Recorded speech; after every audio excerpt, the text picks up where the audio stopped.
Good afternoon, my name is Ana Tolin, and we will talk about nutrition and fertility. We will discuss whether there is enough sufficient evidence to use nutrition as an adjuvant treatment for infertility problem. I'm an assistant professor of epidemiology and public health at University of Murcia in the southeast of Spain. I will be delighted to answer any question you may have via email. Here is the table of content that we will follow in this presentation. As the key points, we will discuss the different diet for fertility, the importance of avoiding obesity, and increasing the omega-3 fatty acid intake.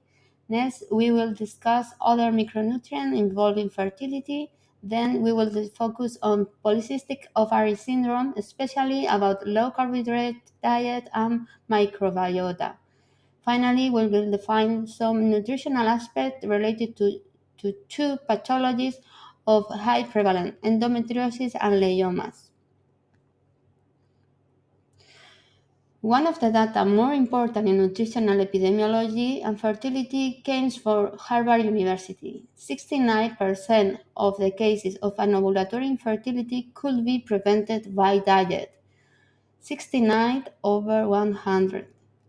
In fact, the first line of treatment for polycystic ovary syndrome is attain to a healthy diet and do physical exercise.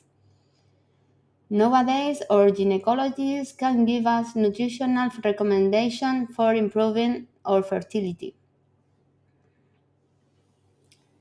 The compliance with 5 or more of these components decrease the risk of anovulatory infertility by 66%, as well as 2-8 lower risk of all other causes of infertility. Here is 66, is around the 9.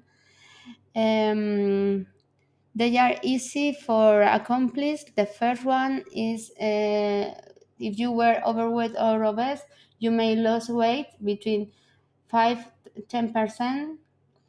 The second one, higher intake of low glycemic carbohydrate or high fiber food, and both are key points for fertility. Other very important thing is the higher vegetable protein intake, more than 7% of total energy from vegetable protein, and lower intake of animal protein, less than 55 of total energy intake. Greater preference for high-fat dairy products. This recommendation has changed in the last year, and now there is no association between high-fat dairy products and fertility. And the other recommendations are very, very common. Greater intake of monounsaturated fats such as olive oil, lower intake of trans fat, no intake of sweet beverage, but coffee and tea is allowed, no smoke, physical activity, and there is other key point, higher iron intake and higher frequency of vitamin use. Other patterns that have been associated with an increment of success in assisted reproductive technologies are the Mediterranean diet, the Dutch pro-fertility diet, and the pro-fertility diet. They are healthy patterns, very similar to fertility diet that we have commented. The Dutch preconception diet and Mediterranean diet are comprised of highly daily intake of whole grains, vegetable, and fruit. But the Mediterranean diet uses a high intake of nuts, legume, and olive oil. The Dutch pre-consumption diet has a higher intake of meat, 3 per week, and use polyunsaturated oils, polyunsaturated fat too. We we get 3 of 5 positive results about Mediterranean diet. In the Dutch preconception diet, we get that increase 65% the probabilities of getting pregnant. The last one, the pro-fertility diet, is an update of fertility diet. It differs from previous diet in that it positively value a high intake of vegetable and fruit, low in pesticide, but penalize a high intake of vegetable and fruit, high in pesticide to avoid exposure to endocrine disruptor. The fertility diet was positively associated with higher probability of biochemical, clinical, um, live birth.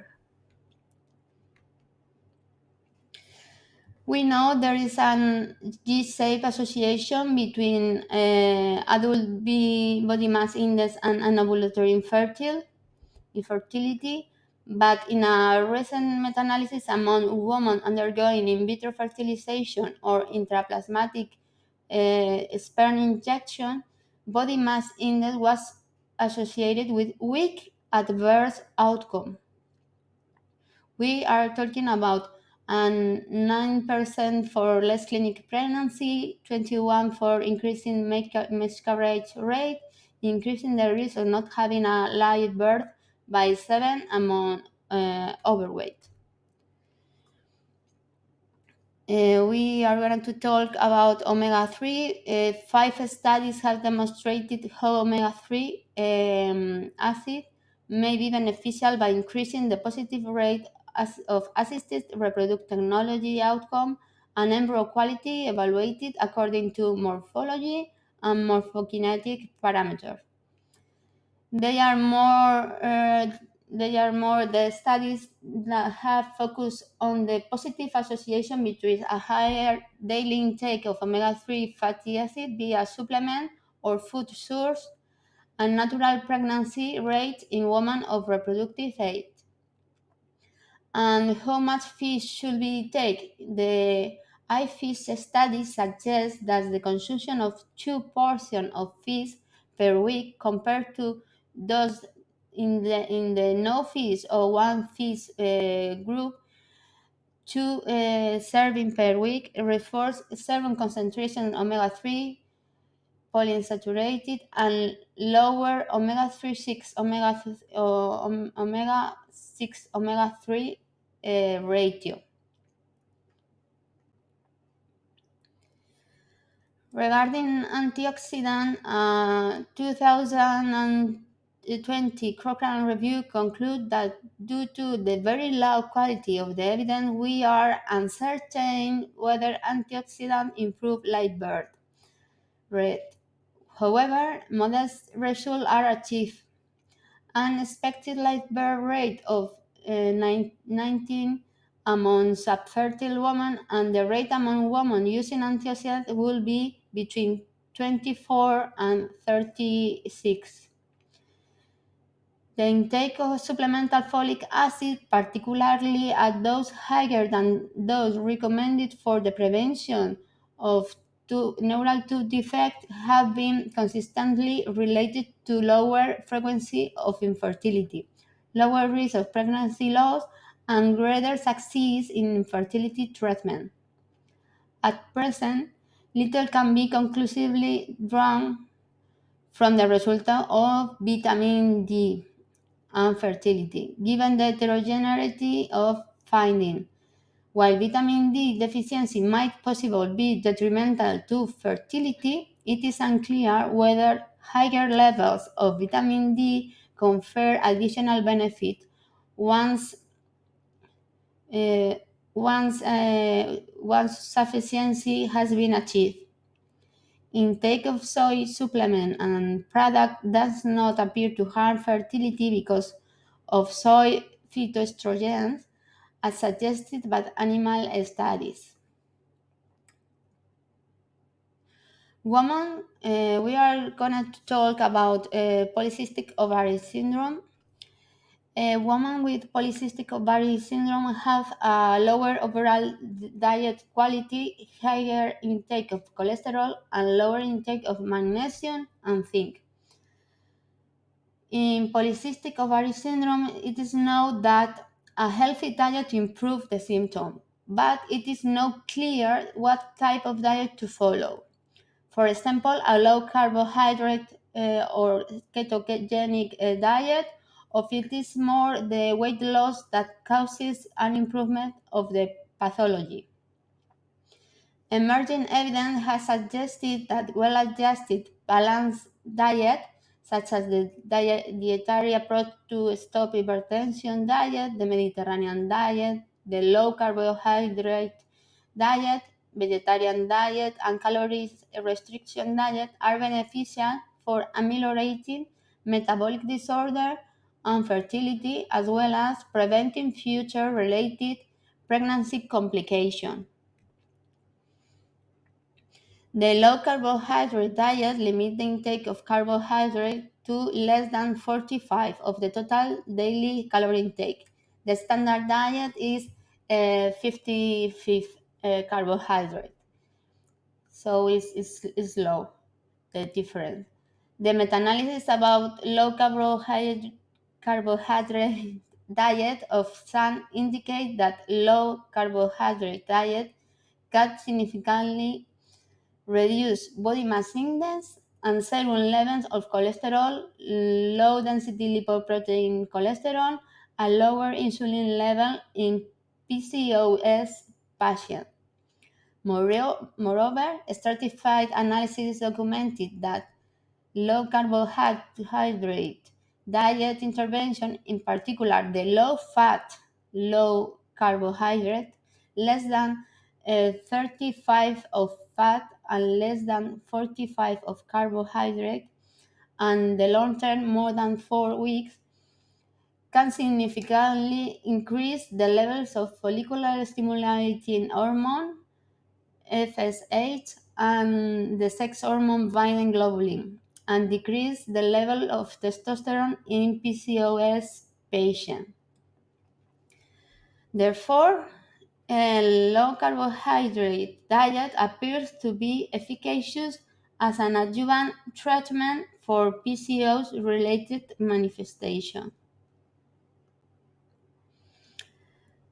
Now about ketogenic diet. They are characterized by a strict reduction in carbohydrate and the production of ketone used as an energy source for tissues. The ketogenic diet differs from the low carbohydrate diet because the first is composed of no more than 50 grams of carbohydrate. It more or less is one serving of bread, whereas the low carbohydrate at least have 130 grams of carbohydrate. Ketogenic diet is a dietary intervention capable of ameliorating the inflammatory state and oxidative stress through several mechanisms. Here there is a protocol. It starts about very low ketogenic diet. They have more effect, and you can use it 3 months. You start with a very low calorie intake under 800 kilocalories and only 30 grams carbohydrate from vegetable. You are increasing gradual the calorie intake and the introduction of fruit, vegetable rich in fiber, dairy, and legumes. They get a better effect than if you compare with the other weight loss intervention, greater weight reduction, decreasing fat mass, greater total cholesterol, triglyceride and insulin, improving the insulin sensitivity, and the luteinizing hormone follicular stimulating ratio were reduced. Um, this part is about microbiota. Is the polycystic ovary syndrome patients have different microbiota. They present dysbiosis. The modulation of gut microbiota with changing diet. Diet about for these are low carbohydrate diet and ketogenic diet. Lifestyle and use probiotic and prebiotic may serve as a new treatment option for PCOS. This intake of probiotic, particularly those containing lactobacillus calci, an improvement in insulin resistance, decreased blood testosterone level, allowing the follicle to mature and helping the ovulatory.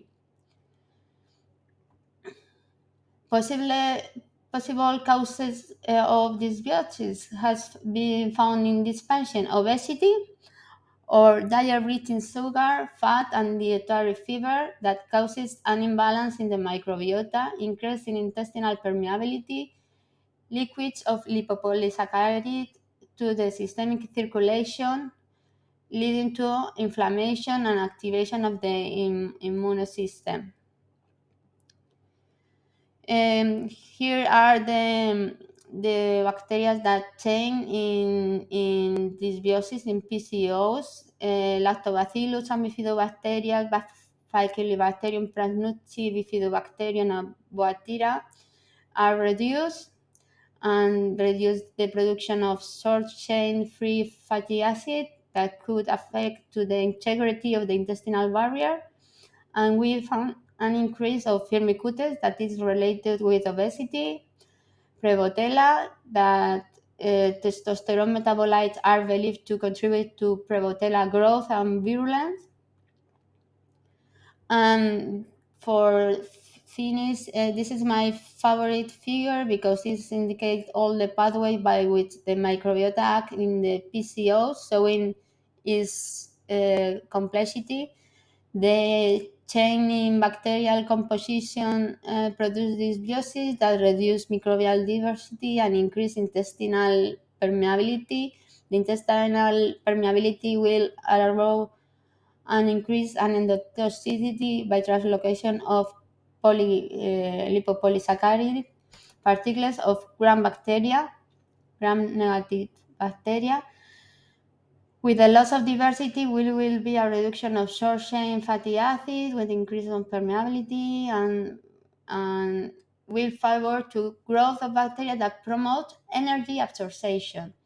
This biosis will act by reducing the recycling of bile acid and the synthesis of amino acid, and this will produce a low-grade but continuous systemic inflammation, which feeds back to hyperinsulinemia and hyperandrogenism. This is a vicious cycle.